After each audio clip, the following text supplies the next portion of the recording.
Welcome to The Divine Mess, a sanctuary where the dance of the empowered masculine and the divine feminine unfolds in all its glory. Join us as we delve into the heart of these cosmic energies, exploring their attributes and the profound impact they have on our lives. From the raw power of the masculine to the nurturing embrace of the feminine, we uncover the balance that leads to a life of abundance and joy. Our hosts, Kurti Deva Perriman and Tina Ryan, are your guides on this spiritual journey who blend science with soul to offer practical wisdom for harnessing your divine energy. We celebrate the beauty and imperfection, embracing the chaos of life's journey as a catalyst for growth. The Divine Mess isn't just a podcast, it's a movement towards wholeness and self-expression. So come laugh with us, cry with us, and grow with us. Every episode is an invitation to explore the depths of your being and to live out loud, authentically, and unapologetically. Subscribe and join our community of seekers as we support each other in this extraordinary, messy adventure we call life. Good morning, good afternoon, good evening, wherever you're listening. Welcome to the Divine Mess, a new episode, and another reflective episode on our last week guest, which was so much fun, which Tina felt that it was like a lovely moment for me. It was like sending love, with effects that we have on Zoom. So I'm pretty sure when you will be watching the recording like on YouTube, the video of it, then you will see the love effect coming into. But before we get to that, welcome if it's the first time that you're listening. I'm Kirti Deva Perman, the cosmic alchemist at the Golden Temple, where I help to transmute fear into love. And I got it right. Yeah, Tina is like giving me a high five now. So it's like using Mel Robbins' high five technique. Yeah, well done. Good job for today. Done for today. No, but every single week I'm joined by my co-hosts who live like 8 hours of flight away from me. And this year she already signed up for a bungee jump in New Zealand, and she did. And she's really happy about it.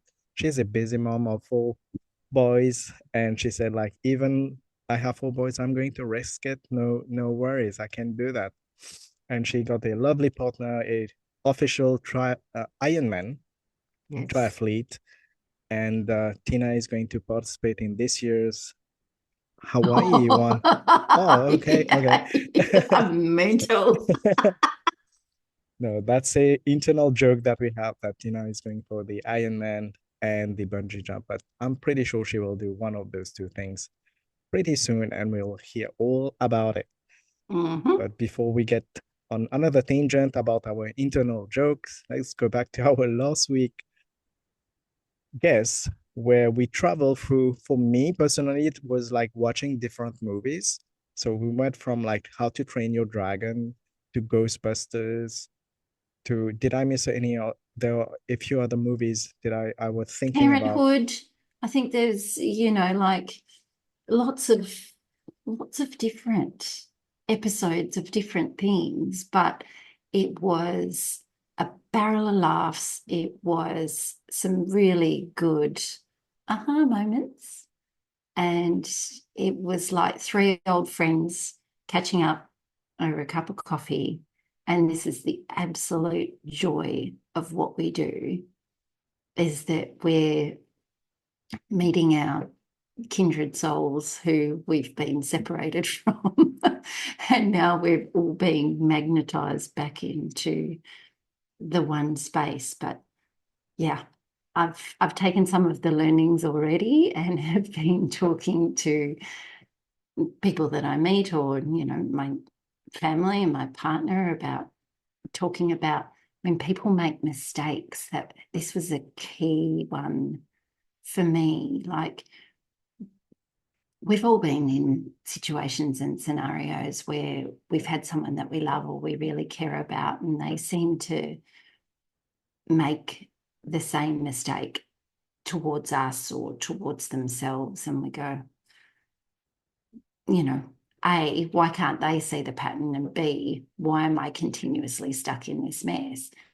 And Eva said it's really, really, really, really simple, is that the first time it's a mistake, The second time, it's a choice. The third time, it's a habit. And the fourth time, it's a personality flaw. So that for me was just like, oh my goodness.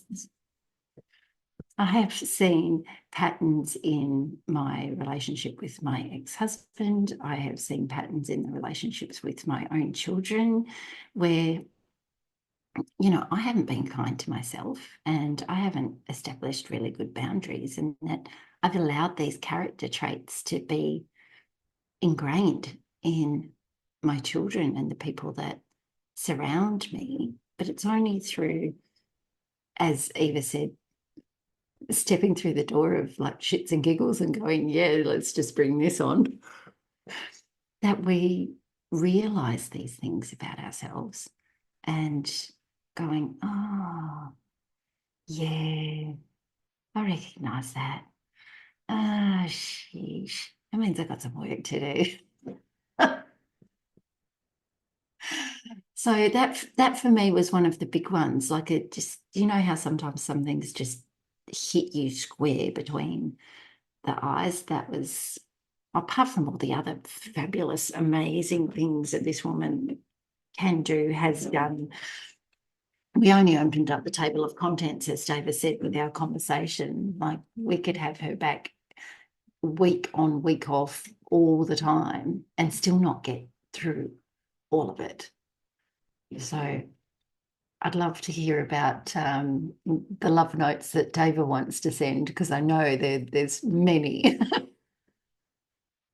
Because for me, it was like going back to those movies, like it was like, it literally felt like, when you're in the movies theater and you have the popcorn and like your drink or something, you're really enjoying the movie. It felt like this, and it's like, oh, don't stop. Yeah.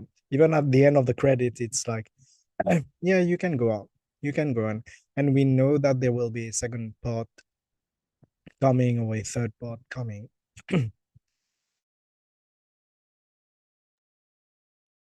Clearly losing my voice because it was too much fun watching those movies. But for me, more importantly, it was like the reminder of how to have fun with spirituality. Like the way she described her house as Central Station.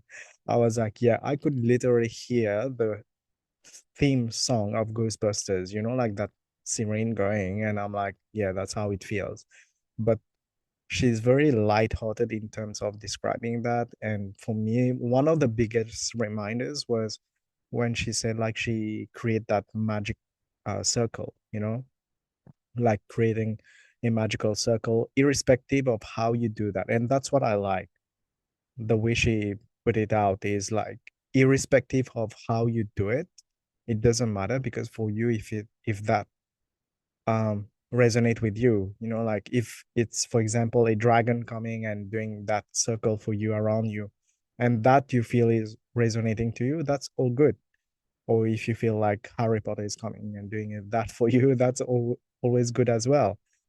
Because I remember on that day of the recording, I had a group session with a group of coaches later that day, and I was telling them about that experience, like irrespective of how you do it, because there was one coach who described her magical world is in terms of Harry Potter and having that one. And I say, well, who can stop you other than you? So you can do that way as well.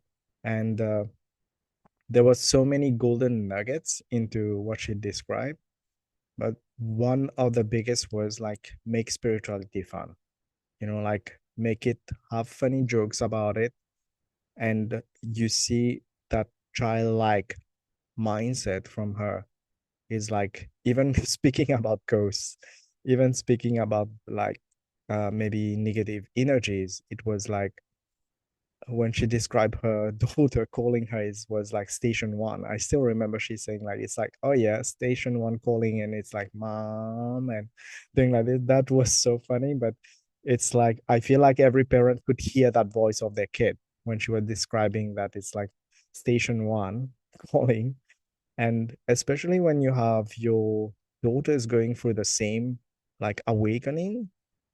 I'm amazed of how she is very lighthearted about it and how they work together as a team. It feels like they accepted what's going on in their family and accepted spirituality to be part of their life, and it's their life, it feels. So it's all okay if you have a ghost, for example, doing their makeup, you know, uh, at your mirror or something. That's all good for them. But maybe for some other people, that will be scary, and Yeah. for me, it's like she always see energy as positive. There's Yeah. always, irrespective if they are having a low vibe or negative, it always come out as positive. But I think she did make an important point, and particularly when it comes to those in the spirituality, healing field, coaching field, that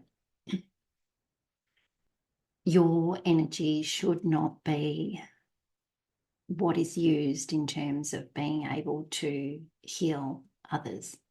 You should act as a conduit for energy to come from Archangel Michael, from irrespective of what you believe, whether it's cosmic forces, whether it's Buddha, whether it's whatever, Jesus Christ, your dead uncle, whoever it happens to be, that you are literally the filter that it comes through, passes through in order to help somebody else. That's why I think we see a lot of people who are empaths, healers, coaches who walk away from sessions with clients feeling absolutely exhausted.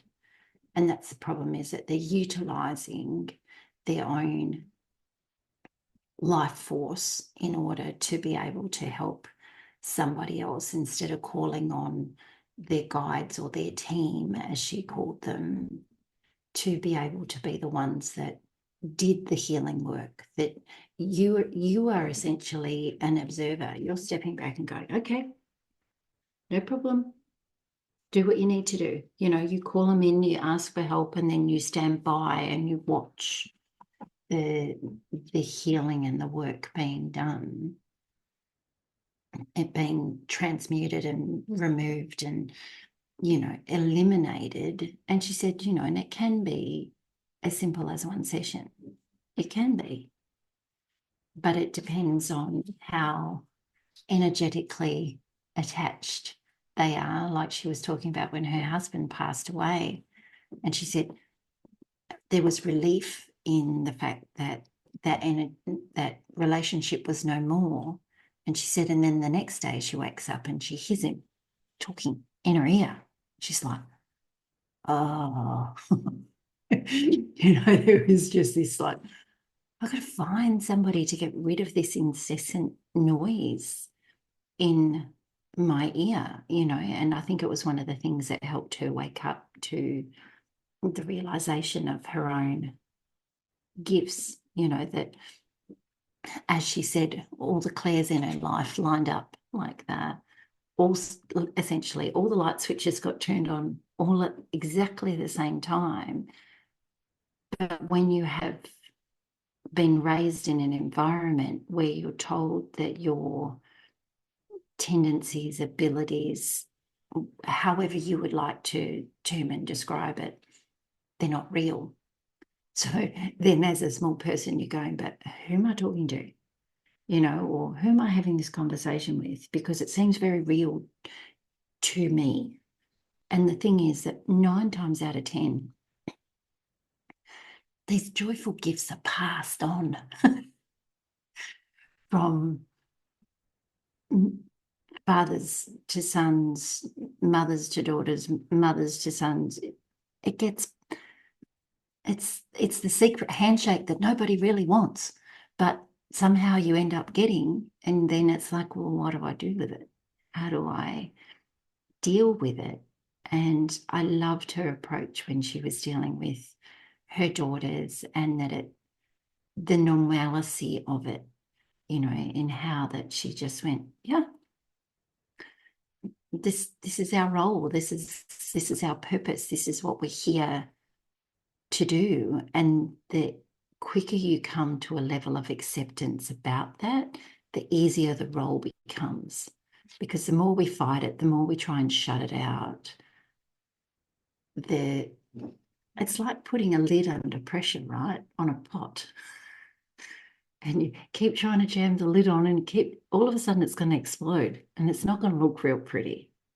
So the minute that we can allow things to flow with ease and grace, and that's the most joyous thing about Eva's company, is just that level of ease and grace and the toolkit of skills and attributes that she has, that each is accepted with ease and grace, or for the fact that she can walk into a room of healers of any way, shape, or form and literally talk to someone or touch someone, and then that's the next thing in her toolkit. I'm like, this to me sounds like a Marvel movie.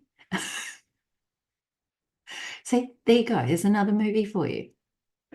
You know, that we had this ability to be able to go, that's really cool. I reckon I could use that really, really well. And being able to add it in, you know, that's like when we see somebody else has, you know, like my partner can run like the wind and it looks so easy, you know, and you go, oh, I'd really love that skill set. Or you see someone that can high dive at the Olympics and go, I wonder what that must feel like. That must feel amazing, just to be able to kind of almost float in midair and then to be able to, you know, dive like a kingfisher looking for breakfast, or just all of these brilliant skills that you admire in other people, but to be able to take them on board with gratitude and grace. That for me was just like, yes, please, show me how. Yeah, it was just beautiful the way she spoke about it, she embodied it, because you can feel in her energy. And for me, it was like she just had an interview prior to our recording, and you wouldn't guess that she just had like a over an hour interview on another podcast and came for hours and still had the same level of energy. And I feel that's how she channeled the divine or the spirit. Is like she's not the one doing it, but she gives a lot of credit to her spirit team. Like she spoke about it. There's one point I want to go back on when you were talking about the ex-husband and the way she described it. It's like he was holding on to her auric field, it feels. And this week I was listening to Trevor's Noah podcast, and he went to Japan for a trip, and he was talking like in Japan they don't have trash cans on the street. So apparently when you, let's say you buy a cup of coffee, so you have to hold on to it, to your trash, until I think you take your own rubbish out or something. There's a concept over there. And he says like your ability to carry the trash, like it impact your ability to consume, because you will be thinking, oh, I have to carry this cup of coffee the whole way back to my hotel or all the way back to my house. So you consume less. But the more important thing he said is like, he took it further. He said, like, imagine like you are holding on to the person you have been dating. And imagine you are the one carrying them all around. How would that feel? How does that feel? And for me, it relates to Eva's story about her ex-husband holding on to her auric field, and she did her healing work, and then he could like get rid of that energy, I would say. But it's same like in our life, we tend to hold on and carry like loads of baggage around with us wherever we are going. And Trevor was showing, like in the podcast, it was a videoed one. And if you like carry people around with you, how would that look?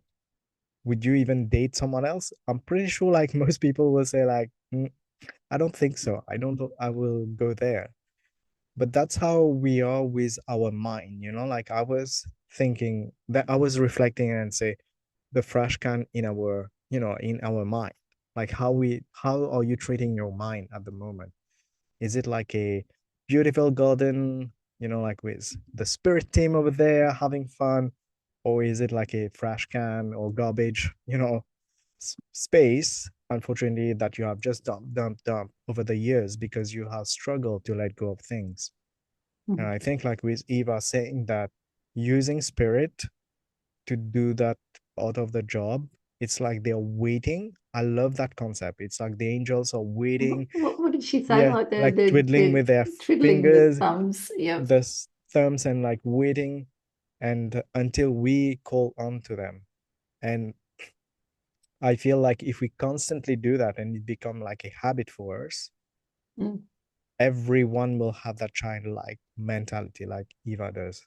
You know, like Mm. going back to that childlike mindset where you see life as fun, as, Yeah. you know, like you already emptied your fresh can, you know, like because the kids, like, they don't hold on to that. They just let go. The moment it's done, it's done. Yeah, it's really interesting. Like in the second book of Conversations with God, it talks about it, you only call on me in your worst moments. You know, if you called on me and whatever it is that you're calling upon, irrespective, if you're calling on me regularly, you know, on the daily, you know, every minute of every hour, in going, I'm not sure how to handle this. Can you help me? You know, yes, for me, there's a certain amount of stuff that, you know, I like to endeavor to try and work out for myself.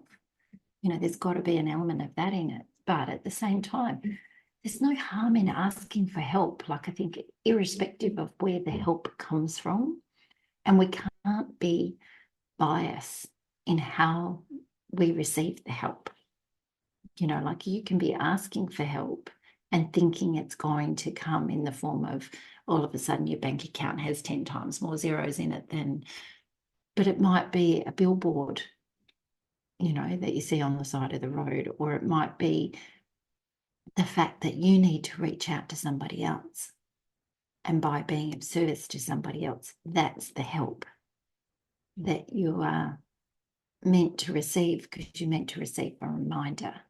Like when we go and we ask for courage or patience or humility, we are going to be tested to see how courageous we are. You know, we are going to be sent trials to see how much patience we have. And we're going to be put in spaces where it's like, well, how humble can I be? No, you're not going to, it's not going to be sent in a way that you think it should be.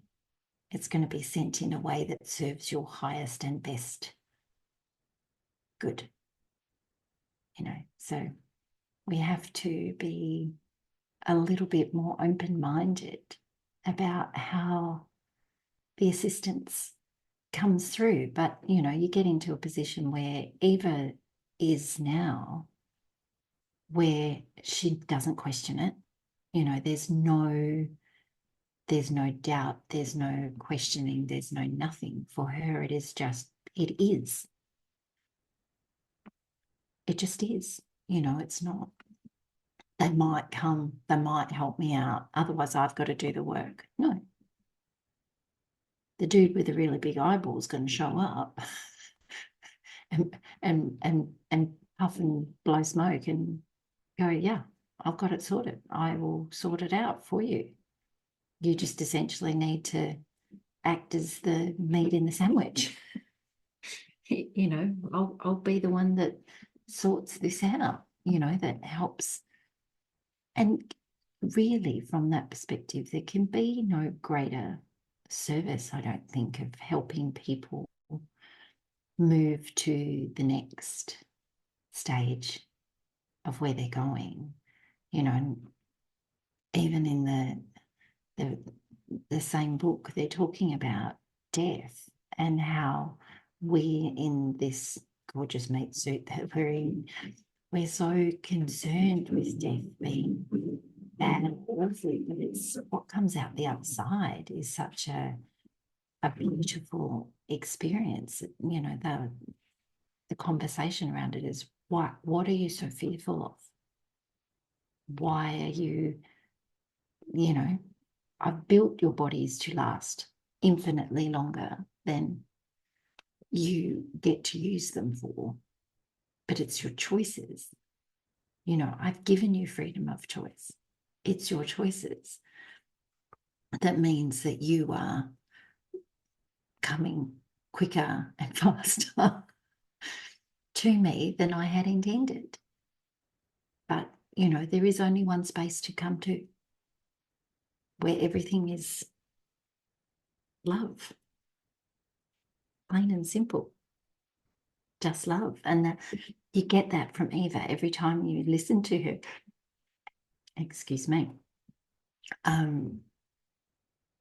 So where are you resisting the skills and attributes and the abilities that you have, or where are you limiting yourself in the potential that this journey that your soul has chosen to take? Why are you making it small? Why are you concerning yourself with the thoughts and the beliefs and the processes of other people? If you vehemently believe that there is something that you are meant to be doing and you are limiting it because of relationships, of family, of work circumstances, find a way and ask for help. You know, this is what I'm crying out to do. And it's like, yes, I know, that's why I put you here. So what are you doing about it? No, I'm just going to get on the hamster wheel and I'm going to run like every other crazy one. No, no, no, this is not why you're here. You know, Eva could have taken that road. She could have taken that road and just, you know, put up with the illnesses and this is the thing that fascinates me, right? Is that all of the illnesses that she rattled off and the mental health challenges that she went through, how many of us are suffering unnecessarily because we are not choosing a more spiritual path? How many of us could be fit and healthy and feeling good because we're choosing a more spiritual path? We're choosing to listen. We're choosing to pay attention to the nudges that we're getting. But because we're not listening and because we're not taking the lessons from the experiences that we've had in this lifetime so far, and we're numbing it with food and alcohol and sex and gaming and whatever your chosen crutch happens to be, the symptoms are only going to get worse. And then you get into this downward spiral because you're not tuning in to all these beautiful gifts that are being availed to you. But you don't want to stand out. You don't want to shine. You'd rather much prefer be that dull little rock that everybody steps on and steps over and ignores. When you could be polished up and being something incredibly beautiful, you know, and vibrant and having fun like Eva does. You know, I know which life I would prefer.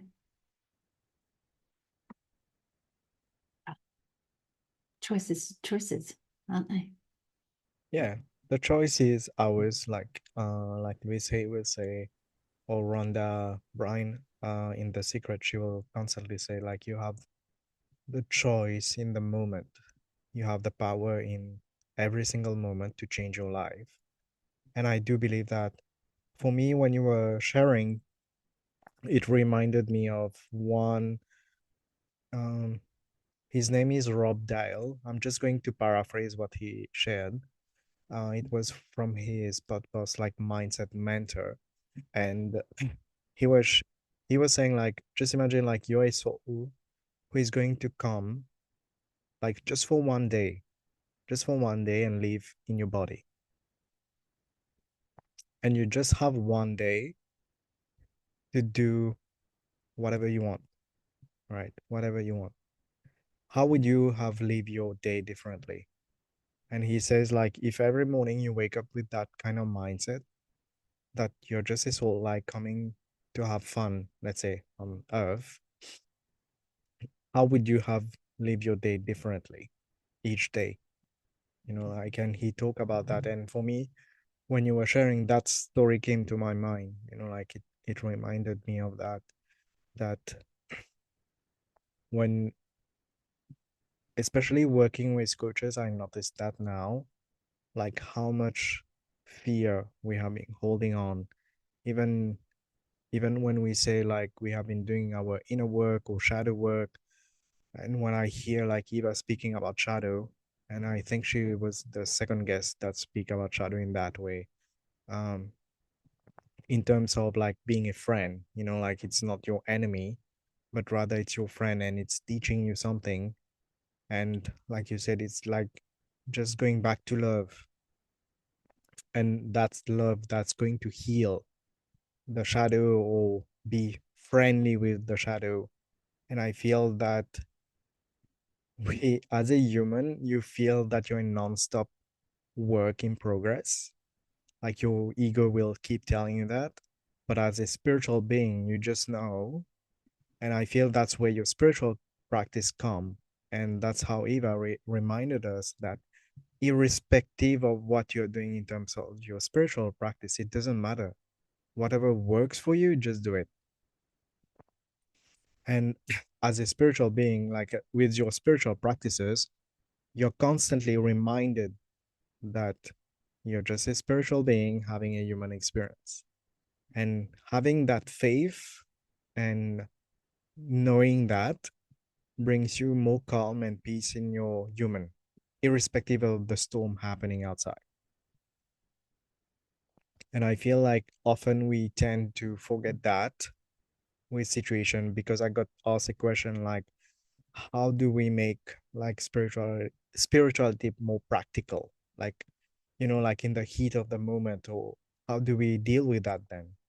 Because you can't be like so happy and say, yep, I'm going to attract the car I want, the house I want, in the moment when your outside life, your external circumstances are showing like a different reality. How can you choose to accept a new reality, you know, like to embrace a new reality?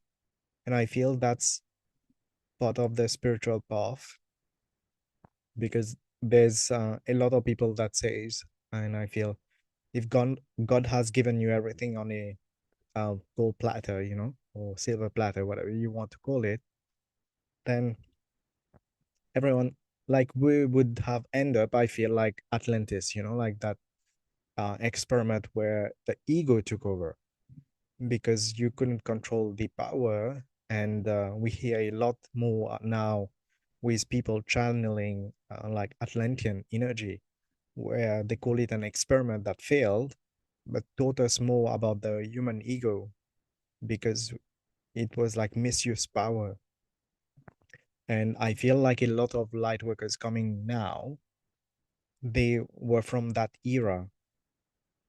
And by being like fearing that light, and I feel it goes back to that quote of Marianne Williamson, it's not the darkness that we are afraid, but it's our light. And I feel that that's a wounded past as well.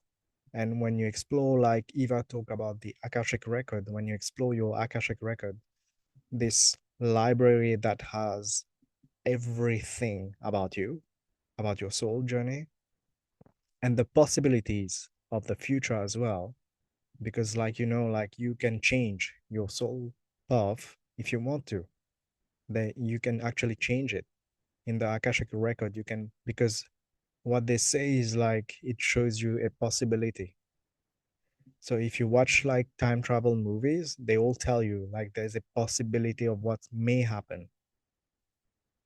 So that's why I feel that you have the power in that moment, in any moment, to choose a new path. So instead of beating yourself down and feeling guilty about what you're going through, choose a new thought. Choose the next thing that's going to make you feel a little bit better. Just a little bit, not much. That's all. They're talking about, highly would recommend Neil Walsh's book, like, but it's one of those, well, the trilogy of books, but it's probably one of those things that you need to listen to a little bit, ponder on it a little bit, listen to a bit more, ponder on a little bit more. But the concepts in there about time and how you can be any number of things at any given moment. You know, that it's not a linear thing, and your soul, you know, where they're talking about past lives and, you know, the voice of God is saying, but you can be that at any given point. You can be in ancient Rome, and you can be, you know, in the future at Atlantis, and you can be a police officer in New York in the 50s, or you, do you know, it's all possible, all at the same time. And it is a little bit mind bending. You know, we need to get your dad back for a physics lesson, right? In terms of understanding this, you know, Einstein and the theory of relativity and space-time continuum, and they're sounding like a movie all over again.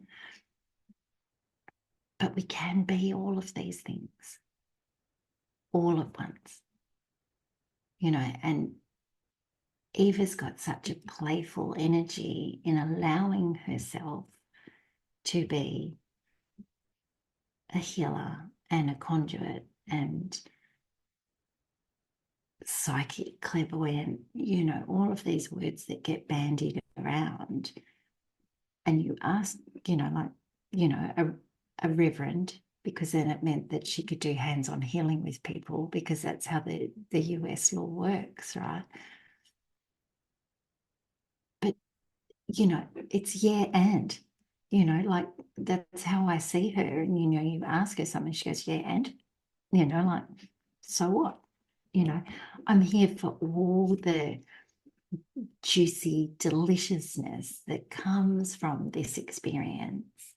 And I'm going to utilize all the skills that I have accumulated in this last lifetime and in the previous ones. I'm not going to be fearful of what these skills mean for me, because I know that they are for my highest and best good. So if you take anything, absolutely anything out of that podcast, is to add some joyous play into your life, irrespective of whether it's shitty and it's hard to pay the bills and all the rest of it. Go add a bit of play. You know, if it's wet and it's windy and it's horrible outside, go roll your pants up, go find a puddle, go jump in it. It might not immediately solve your problem, but it is going to bring about a lightness of being. After you get past it, the ego telling you look stupid and everybody thinks you look like a numpty, irrespective, just go do it and keep jumping until you start to feel lighter. Or if it's, you know, it's the middle of summer where you are, go find somewhere where you can lay on the grass and lay under a tree and breathe and just follow what Mr. Dave said. Go put your hands on a tree, become one with the earth, and just breathe and ask for help. You've got teams that are standing there waiting waiting, just sitting on the edge of their seat going, they're going to ask, no, they don't. Yep, going to ask, no, they don't. They're desperate to want to inject some help into your day. But old adage, don't ask, don't get. They'll never say no. They will never leave you behind. They will never, ever, ever say no. So whoever you choose to ask, whether it's a loved one that's passed on, whether you choose a deity or a goddess or Ganesha or God or Buddha or whoever, Harry Potter, whatever, whoever feels good for you, whether it's Captain America, the Hulk, we don't mind. Whatever you need to embody your own superhero. Ask them for help. And the help will be sent to you. Perhaps not the way you want it, but it will be sent. So be mindful and be open-minded for the assistance that you're going to get. And have some fun. Because honestly, the last 2 years, that we have been spending time hanging out before we ever started recording the podcast, the learning and the laughter and the fun that we have had in each other's company, you have kindred souls out there. They're waiting for you to turn up. They're waiting for you to have that, oh, thank God you've turned up. Now can we get on with it? Now can we have some fun? It doesn't all have to be doom and gloom. And if you're really, really stuck in your human experience, go and ask some other humans for help. There's lots of free help available. Or if you really tune in to Eva when you listen to her, she's got an amazing website with amazing information listed on it. Go tune into the help that's there. Do whatever you can to get moving, because stagnant energy doesn't produce anything. Start moving your body.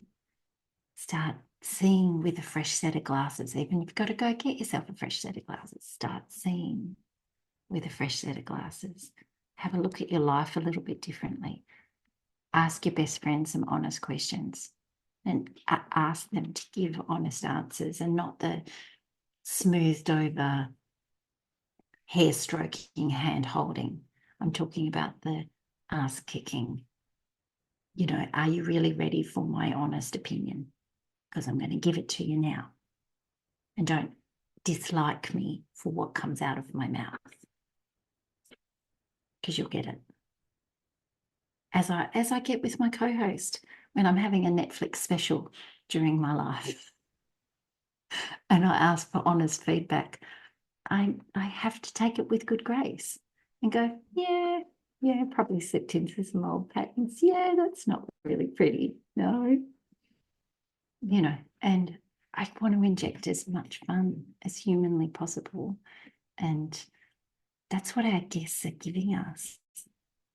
It's a gift. It's an absolute gift to have these people come and join us every week. And it's an absolute gift I get to hang out with one of the most divine humans every week, sometimes more than once a week, which is just fabulous. And when we don't get to hang out, it's like something's missing out of my week. It's no fun, so I am going to take that joyous play concept and treat every day as a new day for my soul, and seeing what fun I can inject, not only into mine, but into other people's. I think that's the one big experiment. Put a big smile on your face and walk down the street and have a staring competition with someone else and see if you can make them smile, because that's just fun. Because they're so caught up in their own stuff, and then they see you smiling at them and they go, oh, yeah, that's right. I can put a smile on my face, and yes, it could feel much better than what it does at the moment. Give it a try, got nothing to lose. And it's free of charge, like smiling. Correct. Yeah. And I got one of my clients, like, she's planning like to come to New Zealand and Australia. And she was asking me a bit about the culture. And I was, you can say hi to everyone, like, or smile. And she was like, she's from the US. And she was like, oh, they are not going to attack me or feel weird about it or feel that I'm invading their space. And I was like, no, Oh, the probably not. Americans. But Bless them. They've got some interesting yeah, habits, right? but it's funny how instantly a mind shifted to, oh, I'm invading their space, or just by smiling. And the goal was like just saying hi, just smiling. That's it. It was not even going to the person, like it was not going even like standing in front of the person. That was not it. It was just like smiling, and that's it. And it's funny, like, depending where you come from as well, smiling could be very expensive for you. It is like it could cost your life if you're smiling at someone. That's the feeling I got when she was telling me Mm, that. And yeah. it's funny, like in different countries, sometimes they won't like even smile, or won't even say hi because it's in their culture, but it's about respecting the boundaries as well. Mhm. But you can actually, in your mind, even if they are not smiling, you can do like a small smile, or in your mind you can send them, like healing energy or loving energy. And that's what I was telling her. You can actually, in your mind, because no one is going to stop you to do that, instead of, because we are so surrounded by and bombarded by the negative news.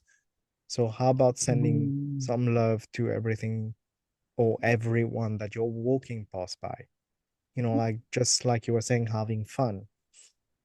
And in the power, I think, like Rhonda speak about that, like, if you're walking, if you're, for example, you're going to the grocery shopping, and like you're low on cash, instead of saying I can't afford that, say I can, and start giving thanks to everyone who who work over there. Even like going back to who created, for example, or who picked up the fruits, or who planted them, going back, way back to that, and give thanks to that. And you will see how gratitude and sending those loving vibe to people can change your life. yeah. And that's what you can do. And sometimes when we are so entangled in our issues or challenges that we're facing, we forget about those simple act of kindness or love or compassion towards each Mm. other. Yeah, And and I feel, irrespective of when if someone's alive or passed on. And that's what Eva does. She, you know, displays that love and compassion for people who are in the midst of their human experience, or if they're in the midst of shuffling along on their soul journey to somewhere else, and haven't realized that that's what's happened for them. It's just providing a fresh perspective on, you know, Grand Central Station. Come in that door, go out the next one. See that bright, shiny thing over there? That's where we're directing you. So please walk calmly and quietly and just head in that general direction.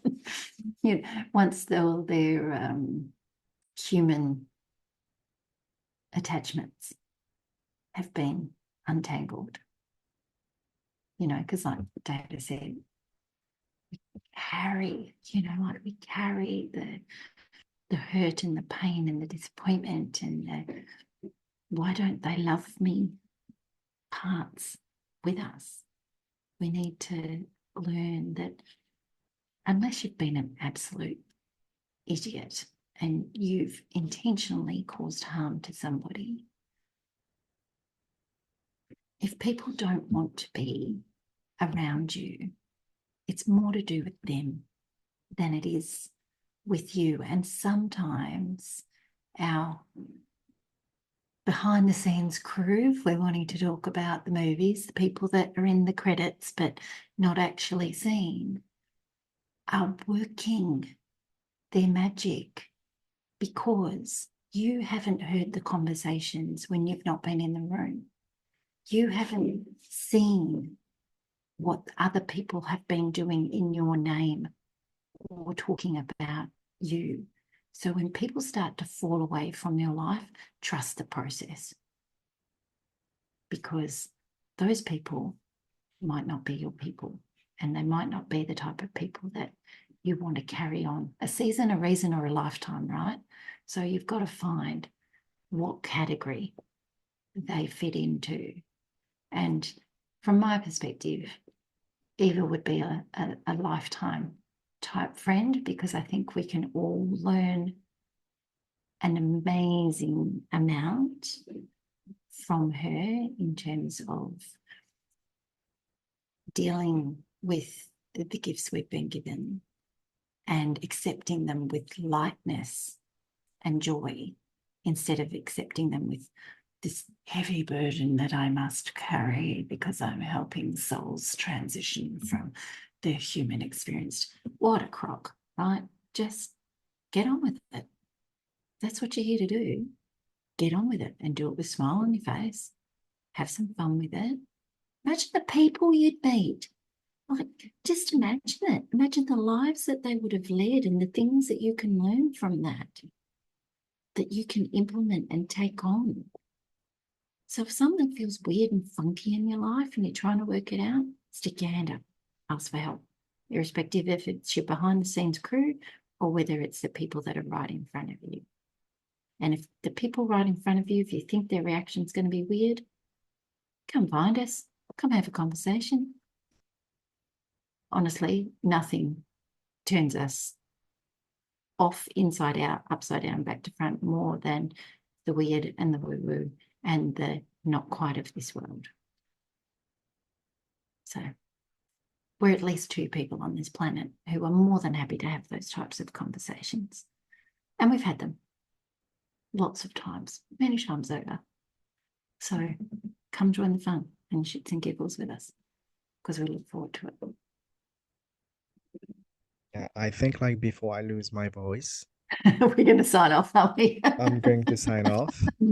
Um, but it's been a really fun episode, like just to reflect on Eva's presence on the virtual couch, Mm-hmm. because it's like movie one Mm-hmm. or the Marvel universe, or the woo-woo Mm-hmm. universe, we'll call that. Mm-hmm. And I'm pretty sure we'll have more of that coming our way. Yes.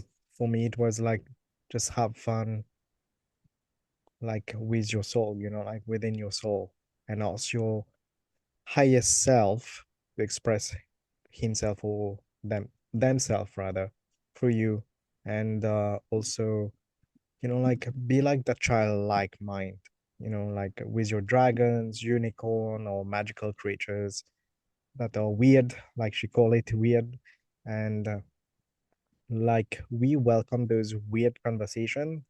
According to society, it can be termed as weird, but I feel that we are having more of those conversation because as the human race is like evolving, and that's Mm. why we are holding those spaces. And for me, Divine Message is one of those podcasts that's hold that space where you can have that weird or woo-woo conversation without um saying like, oh, you got to stop. It's like, tell me more. Like, tell me, please go on. Like, okay, you Explain. wanted just one part series? Okay, you can have a second one as well. It's just that feeling. Yeah. But on that note from me, it's like it's been a absolute pleasure to have Eva, like an honor to meet her. For me, it was my first time, and Tina, you had the pleasure of meeting her twice, and you always like spoke highly of her. Yeah. And definitely, I knew the first time I saw her, it's like you just know energy because energy can't lie, and Yes. you just felt it. So, from my part, before I lose my voice, thank you so much for listening. Um, I'm looking forward for next week for our next guest and next reflection. Thank you from my part.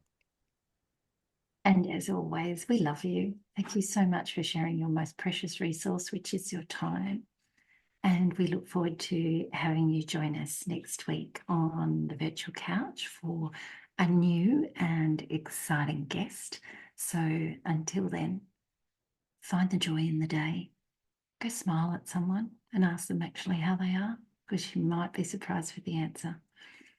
So until then, take good care and we'll talk soon. Bye for now. Thank you.